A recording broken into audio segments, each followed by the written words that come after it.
Howdy do everyone, it's news for the 1st of the 3rd, 2016. Let's go with Nate, see what he's got cooking up. Hey guys, what's up? Welcome to this week's tech news. This week we have the Steam VR and Unity Unite for native HTC Vive support and the new Raspberry Pi. To begin things off, Unity Technologies last week announced that the Unity platform has been retooled to offer native support for Steam VR, the software foundation for Rift rival HTC Vive. The move will save effort and resources whether developers build made for VR titles or merely build virtual reality support into traditional games. In addition, Valve, the company behind Steam and Steam VR, introduced an advanced rendering plugin developed for Unity. Next up, the Raspberry Pi. The Raspberry Pi is a fantastic, cheap, and surprisingly powerful little computer, but it's rather lacking in the connectivity department. With the Pi 3, that's all changing. The new Pi 3 Model B adds Wi-Fi and Bluetooth on the board, which opens up a whole world of additional possibilities. Making a home media PC should be even easier than before. There's also an upgraded processor, a 1.2 GHz 64-bit quad-core ARM Cortex A53. Sadly, the same 1 GB of RAM and 400 MHz Video Core 4 graphics are tagging along, which means video streaming may still be a little hampered. But the best news is the price. It's going to be a little bit more than the Pi 2 Model B at $56.18 US. That's all for tech news from me, Nate off. Hi, I'm Connor, and here is this week's entertainment news. Leonardo DiCaprio has finally won an Oscar, a baby Urban on the way, and lastly, another Disney classic is getting a reboot. First today, Leonardo DiCaprio, an actor known for his roles in What's Eating Gilbert Grape, Titanic and Inception, as well as many others, has finally won his first Oscar. He has had 5 previous nominations for an Oscar, but he was always unsuccessful, until now. He got the Oscar for Best Actor in Lead Role for his performance in the movie The Revenant, which premiered last year. While Leo has previously stated his indifference toward winning Oscars, I'm hoping that this is the start of a change for the actor, and I wish him luck in next year's Oscars, as well as all future Oscars events.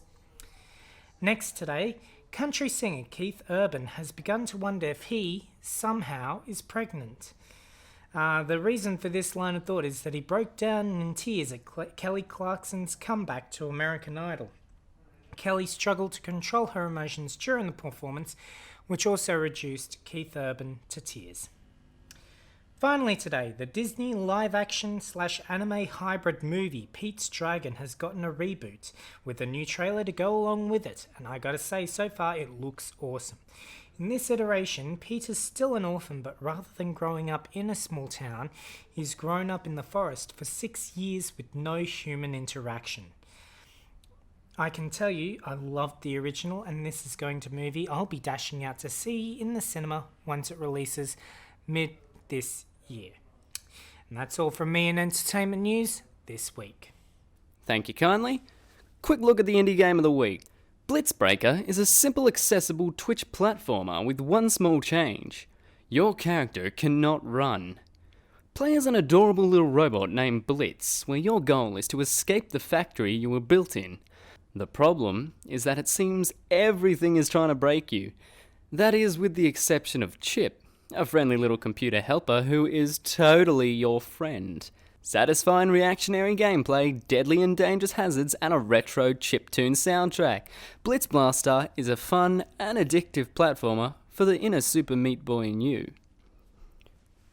And the topic of the day, Ubisoft Vivendi hostile takeover. Now folks, you've probably already heard this topic, being that it's so big right now, but Ubisoft, the AAA giant behind such games as Far Cry, Assassin's Creed and The Division, find themselves in a bit of a pickle, as media conglomerate Vivendi now has 50% of public shares within Ubisoft. In response, the French company has actually asked the people of Canada to buy some shares in Ubisoft, so that Vivendi no longer holds the major share in the company. Let's put this theoretically. As major shareholder, Vivendi can move in new directors in the next Ubisoft board meeting, and shift the internal balance of power. Which do we want?